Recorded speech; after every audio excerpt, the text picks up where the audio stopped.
ओम नमः शिवाय, जय श्री महाकाल। तो देवों के देव महादेव आप पर यूं ही कृपा बरसा रखें, आपकी कामना पूर्ण करें और जीवन में जो भी दुर्भाग्य है, समस्या है, उन्हें खत्म करें। तो गुरु जी ने कहा है कि आज का जो उपाय है विशेषकर आपके जीवन में जो दुर्भाग्य है उसको खत्म करेगा, साथ ही साथ आपकी कामना भी पूर्ण होगी। तो इस वाले उपाय में आपको इस प्रकार से 2 गुड़ के टुकड़े लेने हैं, काले तिल लेने हैं और विशेष तरीके से इस उपाय को कर लेना है। इस उपाय करने के बाद धन संपदा में वृद्धि होगी। आपके कैसे भी अटके हुए कार्य हैं जो दुर्भाग्य के कारण पूर्ण नहीं हो पा रहे हैं वो पूर्ण होने लगेंगे और जीवन में जो भी आलस्य है वो भी दूर होगा। तो गुरु जी की कथा को सुनकर ही उपाय बताएंगे। उसके पहले इस वीडियो को लाइक कर दें, चैनल पर नए हूँ सब्सक्राइब जरूर करिएगा। देखिए, इस वाले उपाय में जो सबसे पहले सामग्री चाहिए वो है गुड़। तो आपको इस प्रकार से गुड़ के 2 टुकड़े ले लेने हैं। इसके बाद जो अगली सामग्री है वो है काले तिल। क्या लेना है आपको? काले तिल। ठीक है, तिल कितने लेने हैं? तो गिनकर आपको 11 काले तिल के दाने ले लेने हैं।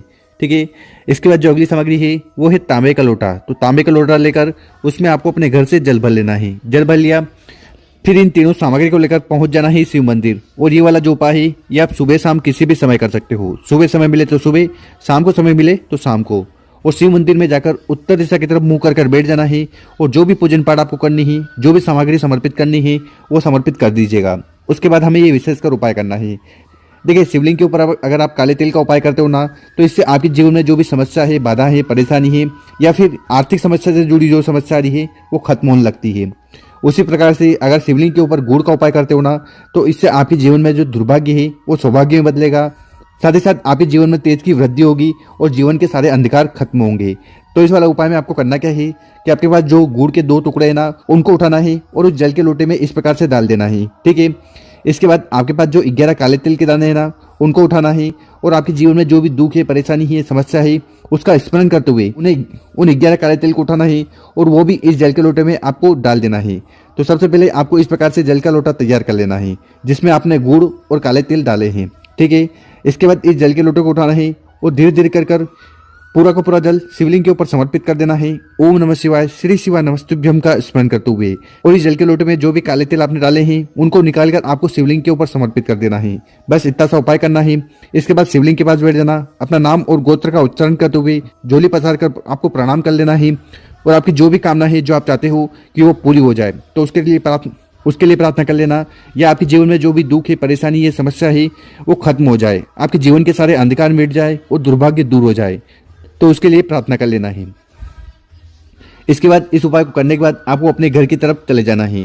गुरु जी कहते हैं कि जो भी व्यक्ति इस प्रकार से 11 काले तिल को लेकर शिवलिंग पर विशेष तरीके से उपाय कर लेता है ना, तो इससे भगवान भोलेनाथ अति प्रसन्न होते हैं और उस व्यक्ति के जीवन के सारे दुर्भाग्य दूर होने लगते हैं, उसके कार्य बनने लगते हैं। अगर वो नौकरी के लिए जाता है तो नौकरी मिलती है, व्यापार या बिजनेस करता है तो व्यापार बिजनेस में उसको उन्नति मिलती है।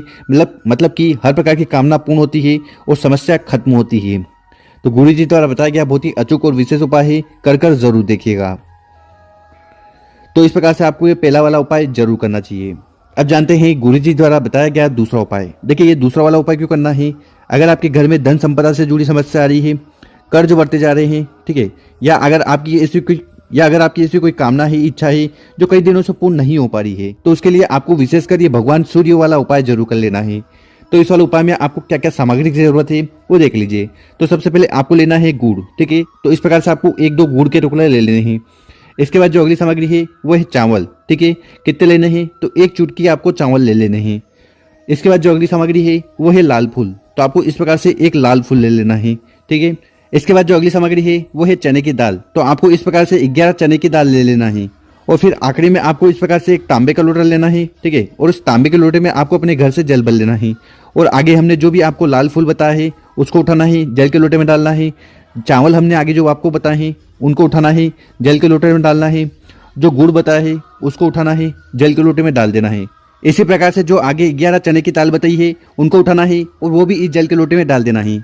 और इस प्रकार से आपको जल का लोटा तैयार कर लेना। ठीक है, इसके बाद इस जल के लोटे को लेकर आपको चले जाना है सूर्य भगवान के सामने। ठीक, सूर्य भगवान के सामने जाकर उस जल के लोटे से आपको सूर्य भगवान को अर्घ्य दे देना है। ठीक है, तो ये अर्घ्य कैसे देना है वो देख लीजिए। तो इस लोटे को अपने हाथ में उठाना है और ये जो लोटा है ये आपकी नासिका से 8 इंच ऊंचा होना चाहिए। ठीक है, तो इस प्रकार से 8 इंच ऊंचा होना चाहिए। ठीक है, तो थोड़ा जल आपको समर्पित करना है ओम सूर्याय नमः का स्मरण करते हुए, फिर थोड़ा जल और समर्पित करना है ओम सूर्याय नमः का स्मरण करते हुए, और फिर आखिर में पूरा जल समर्पित कर देना है ओम सूर्याय नमः का स्मरण करते हुए।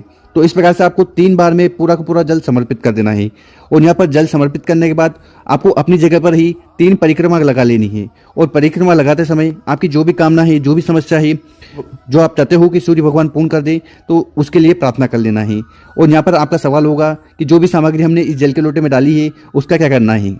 देखिए यहाँ पर आप जल चढ़ाओगे तो वो सामग्री नीचे गिर गई होगी, तो उन सामग्री को आपको उठा लेना ही, किसी पौधे के नीचे उन सभी सामग्री को डाल देना ही, तो चिड़िया वगैरह आएगी उनको चुग लेगी आपको। तो इस प्रकार से आपको सूर्य भगवान वाला विशेषकर उपाय कर लेना ही। जीवन में इस उपाय को करने के बाद आपकी सारी कामना पूर्ण होगी, चाहे वो धन को लेकर हो, व्यापार को लेकर हो, नौकरी को लेकर हो या विवाह को लेकर हो।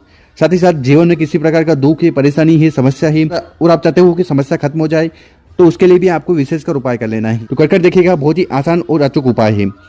अब जानते हैं गुरु जी द्वारा बताया गया तीसरा उपाय। विशेषकर ये उपाय आपकी जो भी दिल की बात है, कामना है, इच्छा है, मनोरथ है, विष है, उन्हें पूर्ण करेगा। अब वो कामना चाहे धन को लेकर हो, व्यापार को लेकर हो, नौकरी को लेकर हो, ठीक है, या धन संपदा को लेकर हो, तो ये उपाय करने से नहीं चूकना है। इस वाले उपाय में क्या क्या सामग्री की जरूरत है वो देख लीजिए। सबसे पहले आपको लेने हैं बेलपत्र। कितने बेलपत्र लेने हैं तो आपको गिनकर 2 बेलपत्र लेने हैं। और दोनों बेलपत्र कहीं से खंडित टूटे फूटा नहीं होना चाहिए, क्योंकि गुरु जी कहते हैं कि कोई भी खंडित चीज आपको शिवलिंग के ऊपर समर्पित नहीं करनी चाहिए। तो इस प्रकार से बेलपत्र ले लीजिएगा। इसके बाद जो अगली सामग्री आपको लेना है वो है शहद। ठीक है, कितना शहद लेना है? मात्र 1 चम्मच, जो टीस्पून आती है ना, उतना आपको शहद ले लेना है। इसके बाद आपको तांबे का लोटा लेना है और उस तांबे के लोटे में आपको अपने घर से, अपने किचन से शुद्ध जल भर लेना है। तो जैसा आपको सामग्री बताई है उनको लेकर चले जाना है शिव मंदिर। ठीक है, उपाय सुबह करना चाहो तो सुबह कर सकते हो, शाम को करना चाहो तो शाम को भी कर सकते हो। और शिव मंदिर में पहुंचकर जो भी पूजन पाठ पहले करनी है वो कर लीजिएगा। फिर उत्तर दिशा की तरफ मुंह कर बैठ जाना है। देखिए, शिवलिंग के ऊपर शहद का उपाय करने से घर में सुख शांति समृद्धि आती है। बेलपत्र का उपाय करने से आपकी जो भी अटकी हुई कामना है वो पूर्ण होती है और बीमारियां समाप्त होती है। तो इस उपाय में सबसे पहले आपको करना क्या है कि आपके पास जो तांबे का लोटा है ना, उस तांबे के लोटे को उठाना है और धीरे धीरे कर पूरा जल शिवलिंग के ऊपर समर्पित कर देना है। ओम नमः शिवाय, श्री नमस्तुभ्यम मंत्रों का जाप करते हुए जल समर्पित कर दिया। उसके बाद क्या करना है, आपके पास 2 बेलपत्र है, उसमें से पहला बेलपत्र उठाना है, अपने हाथ पे रखना है और आपकी जो भी कामना है, इच्छा है, उसका स्मरण करते हुए पहला वाला बेलपत्र आपको माता अशोक सुंदरी वाली जगह पर समर्पित कर देना है। ठीक है, इसकी जो डंडी है वो जलाधिक तरफ होगी। इस प्रकार से बेलपत्र समर्पित कर दीजिएगा। उसके बाद आपके पास जो दूसरा बेलपत्र है उसके ऊपर आपको अच्छी तरह से शहद लगा देना है। ठीक है, शहद लगा दिया, शहद से भिगो लेना है। उसके बाद उस बेलपत्र को उठाना है, अपने हाथ में रखना है और आपकी जो भी कार्य नहीं बन पा रहे हैं, जीवन में सुख शांति नहीं है, कुछ भी अच्छा काम नहीं चल रहा है, आपके व्यापार में बढ़ोतरी नहीं हो पा रही है, नौकरी में प्रमोशन नहीं हो पा रहा है, धन नहीं आ रहा है, कर्जा बढ़ता जा रहा है, तो ऐसी कौन सी भी कामना है ना, तो उसके लिए प्रार्थना करते हुए उस शहद वाला बेलपत्र को आपको शिवलिंग के ऊपर उल्टा समर्पित कर देना है। ठीक है, तो इस प्रकार से बेलपत्र समर्पित कर उसके बाद आपको शिवलिंग के पास बैठकर अपना नाम और गोत्र का उच्चारण करते हुए भगवान भोलेनाथ से प्रार्थना कर लेना है कि आपकी हर प्रकार की कामना, इच्छा पूर्ण करें और जीवन में जो भी दुख, परेशानी, समस्या है उन्हें समाप्त करें। तो गुरु जी द्वारा बताया गया बहुत ही अजोग और विशेष उपाय ही कर जरूर देखेगा। और मैं प्यारे दोस्तों, अगर आपको वीडियो अच्छी लगी हो तो इस वीडियो 5 लोगों के साथ व्हाट्सएप पर, इंस्टाग्राम पर या फेसबुक पर जरूर शेयर करेंगे। ओम नमः शिवाय, जय श्री महाकाल। मिलते हैं हम आपसे एक और नई वीडियो में।